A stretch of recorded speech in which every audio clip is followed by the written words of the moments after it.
आता एक महत्त्वाची बातमी सविस्तर। FSSAIनं केलेल्या चाचणीत आर्टिफिशियल किंवा नेचर आयडेंटिकल फ्लेवरिंग आढळल्यानंतर ओल्ड मंक, रॉयल चॅलेंजर्स, बॅकपायपर आणि अँटिक्विटी ब्लूच्या काही खास व्हेरियंट्सच्या विक्रीवरती बंदी घातली आहे। या पावलामागे या मद्यात आर्टिफिशियल फ्लेवर आढळलेलं असून ते मॅन्युफॅक्चरिंग स्टँडर्ड्सच्या नुसार नसल्यानं ही कारवाई झाली।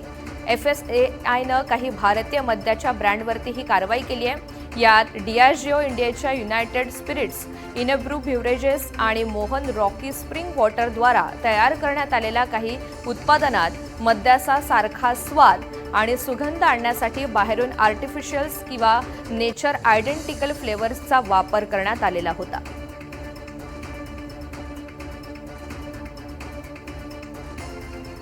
अन्न व औषध प्रशासनाच्या आयुक्तपदी तुकाराम मुंढे आल्यापासून मुंबईमधील हॉटेल व्यावसायिक, दूध डेअरी, मिठाईची दुकानं आणि इतर अन्नपदार्थ विक्रेत्यांचे धाबे दणाणलेत।